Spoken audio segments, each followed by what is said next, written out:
of course, there's a whole bunch of recruiting rumors and news going out there. And so earlier this week, we missed out on linebacker Peyton Pierce. He decided that Ohio State was the move for him, and I totally understand. James Laurinaitis has done a fantastic job of recruiting for Notre Dame as well as Ohio State. Now he's gone back to his own roots. But there was one thing about his recruitment and something that happened recently that made me think, can Oklahoma do the same thing? Now, let me preface this, and I'm going to pass this around for you all to tell me what you think. Recently, NFL 8-time Pro Bowler and former Sooner Gerald McCoy retired from the pros. He spent some great years in Tampa Bay and has done some beautiful things in the trail of recruiting for Oklahoma. If you've noticed some of his tweets, he does a really good job of going after the defensive linemen. And so I'm wondering, Drew, we'll start with you. You think that Venables and them need to go ahead and just find a way to get McCoy somehow either A, on staff, or B, on quote-unquote staff? I mean, it wouldn't hurt. I mean, they're giving them their track record, with a lot of former players on staff, stuff like that. I mean, couldn't hurt in some capacity, whether it's a liaison or whatever you want to call it, or, stuff like that. I think he's going to recruit regardless, but might as well pay him to do it. So, if there's a spot, it wouldn't hurt. I'm totally for that. And that's exactly my thought, especially the way that he's heavily going after Stone because, him being a former Southeast kid, Oklahoma City, and wanting to keep the local talent in. I love that, that's been his heavy recruitment. Chris, what's your thoughts on McCoy coming on and joining staff or quote unquote staff? I mean, in my opinion, why don't you just, an easy in for him is a soul mission. Right, you're getting him on campus. You're getting him that way. That's a way that you can fit him in. I mean, you're not having to really, do anything crazy. You can just fit him right, put him right there in the soul because it fits kind of who he is. Very passionate guy. When you hear him speak, he's often speaking in examples, analogies, and just from personal experience, personal life experience. So a guy like that is somebody that you can also use in your soul mission as well. So I think that it can only help. Because obviously, look at the way a lot of these running back recruits how they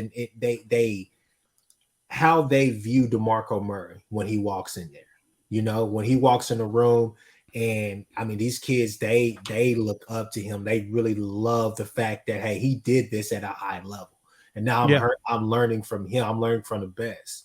Whereas other coaches, don't get me wrong, they come from a high pedigree, a championship pedigree. But this guy lived it, did it, and is now coaching it, But, yeah, I think he's a guy that can only add to the staff and help in any type of way. And I think also, obviously, I think that he would be a great coach as well. And he's somebody that I think you could groom into that defensive, some type of D-line position coach or whatnot to get him eventually to that point. Because I think that, just to be honest with you, I think that he could have the same effect that Todd Bates is having. I think he could have on a lot of kids down the line. Now, he needs to grow into that role, and I think Drew would agree with me on that. I'm not saying just give him an opportunity, give him a chance like that, but I'm just saying, I think a guy like he would turn a lot of heads or whatnot, and I think that he would make a great coach. Okay, I like that. Jason, I pass it to you last because you laughed when I mentioned the job. I definitely want to hear what your thoughts are because I know if you're going through, McCoy's social media, he has a lot of stuff around these players. And just like you said, Chris, he does a really good job of advocating and trying to teach. I don't know about the soul mission. I see him more as an actual recruiter, like staff type recruiter. I think he'd be a great addition to the soul mission, but I really think that I feel like he has a purpose. Yeah, I can see him starting as an analyst, but actually being like a recruiting coordinator or something like that and focusing on those position groups. It feels like he's got some strength behind that. But Jason, give me your thoughts on McCoy coming to staff. I think you're right. I think that when you start looking at him coming in as a possible recruiting coordinator type, or maybe just you might kind of have him come in and bat and clean up kind of deal, where you're getting him there. And he's coming in and this is an all pro, 7 times or whatever. He's a Hall of Famer in waiting, without a doubt. you get a guy like that to go and talk to somebody that, well, you know, I put it up there for the screen where, you know, he saw about Bear Alexander getting out of Georgia, and you know, what does he say? Is that so? You know, so you know that's what he's about to go do. He's about to, you know, make that phone call, do whatever, you know, get in touch with somebody. And if you're somebody like Bear Alexander and, you know, you have an opportunity to where, and he was talking about this with Stoney, you know, that he would be willing to, you know, give him pointers, things like that. That's big, man. I mean, if you're learning from a Hall of Famer, and I don't know how that could be a bad thing. Whether it's indirectly, directly, whatever, pay him under the table for all I care. Do something, but keep him in fold for sure.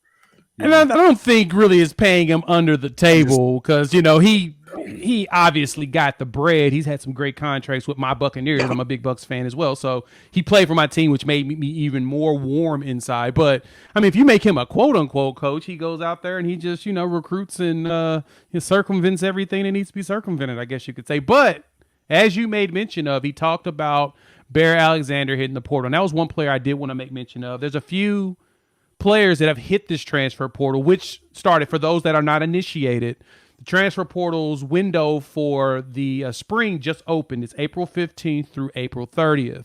And so that is the window. And I think it's mainly because classes are wrapping up and we're getting close to the end of the semester. So students can finish up the semester, and then once the semester is over, get prepared to go to their next school. And so transfer portal's open 15th through the 30th. So things are going to get crazy. We've already seen a bunch of players hit the portal over the last 24 hours, and one of them was Bear Alexander, defensive lineman over at Georgia. He had 2 sacks in the national championship, and he's only a sophomore. So now we got to ask the question, and Jason, we'll start with you. You think there's a chance that the Sooners can actually win the services of a Bear Alexander? Everybody wants us to, but do you feel like there's a chance we can make it happen?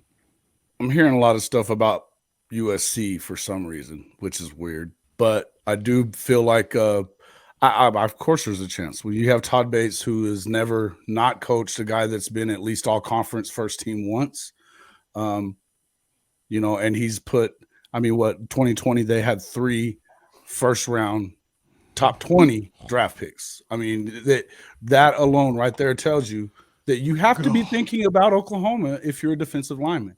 If you want to play in the league, you need to be thinking Oklahoma. So is there a real possibility? I don't know. I'm hearing a few things here and there. Whether or not they come out, I mean, you know, I don't know how much cash they're talking about at USC, because it must be a lot if you're going to go screw up your career and play for Alex Grinch. So I don't know. Hey, I understand. We put some defensive linemen in the league underneath Grinch's tutelage, unfortunately. So we have to at least acknowledge that one, just on the slight side. But Chris, what do you think? What's your thoughts on us potentially grabbing at a player like Bear Alexander? I think it comes down to what that bag looking like. I think you got to get that bag right for a guy like that, because obviously he's leaving a great situation. And a lot of people, you know, if you read the tea leaves and read the comments, I'm always trying to see when big news like this happens, I instantly go to Twitter. I'm like, okay, let's see what the masses are saying about this, because I want to know exactly why. Is there a reason? Can I find something? Can I find a real scoop, not just an ESPN clip? You get what I'm saying? So, yep. That being said, seems like he was getting time. He was going to be a solidified starter in this and on that D line, just from what I was reading. But for me, like I said, I think we have a chance if we get into the race. But it's going to come down to that bag for him, I believe, because I just don't know why you're leaving Georgia unless you really think that your playing time is going to get, you know, messed with an awful lot. Somebody had to have some type of conversation with him, but you know, talking about other people about it. Coach was that surprised about it last night, did it? You said what? It didn't sound like Kirby was all that surprised about it to me. No, but hell, I wouldn't be surprised if you see a bunch of people jump in the portal, because I mean, that's the atmosphere that they have there, you know, and that's what we're building towards. But you know, talking to some of my people, everybody's saying like, look, we get a kid like that, he's a day one game changer. Like, he's a guy that could come in and can really help. Big kid. If not change the defensive line all the way around, but at least help establish that foundation that Venables and Bates and company keep talking about in the interior. He's a guy that can come and play in the middle of that 3-3-5 on that nose tackle position and go to and get to work. So that's what you're looking at with a guy like that, and that's what we're trying to recruit, and that's what we need. Kim, that's a very good question. Is there any injury reports on Barron? That I've heard none. I haven't heard anything in that regards, especially since he played in the national championship. But that is something to really keep in mind or whatnot. Drew, talk to me. You think we got a chance of snatching up Bear Alexander, or what intel have you potentially heard? Because I've got some stuff to add at the end. I would just say there's a reason that he's leaving Georgia, and I don't want to throw anything else out there, but yeah, do a little digging, do a little homework, and see what you find. Is it a right guy? Certainly, athletic ability and what he does on the field, no question, would be a great fit. But I think we need to dive a little more into the specifics because, like Chris said, Kirby Smart was not shocked that he was leaving. So I'll just say that. Oh, well, hey, that's great. That's a great point to put out there. And I'm going to say this, based upon what I've heard is, yeah, it's all about the bag. This is a bag situation. He would like to get some money NIL wise. And I'm going to be honest, I'm hoping that we're playing in the sandbox for this one. There's certain positions I don't mind us going heavy bag in and trying to compete with everyone else on, and the defensive tackle is one I don't mind. And the reason is it's hard to find really athletic dudes over 300 pounds. It's just not easy to do. There's certain positions. Those guys. Yeah. They're not like wide. They go to Walmart and buy one off a shelf. Yeah, you can't. They're not wide receivers. You can't just go out and there's a bunch of them out there. There's not. So exactly, yeah. You're gonna find fast, rangy guys at the skills position easily. And the question is can you teach them how to play the position properly to be great at it? Right. But they'll have the measurables for it. You're not finding these measurables on the defensive line very often because it's hard to find a 300-pounder that's athletic as hell like he is. So, yes, I would like us to play in that sandbox. Do I think we win him? No. I am on the party of Jason. He's going to probably end up at USC because USC's collective has upped their ante as far as going after these athletes. And I'm going to be honest, they're smart. I hope they figure it out. Well, then I guess he won't be 300 pounds anymore when he gets to USC. So yeah, that's a fair point. I mean, it's fair. He's going to have to lighten up in order to survive out there. He better trim down. You better trim down to play with Alex Grinch. So. That's hilarious. Yeah, and that's probably what's going to happen. It's probably what's going to happen. Get that speed going, baby. Got to do it. So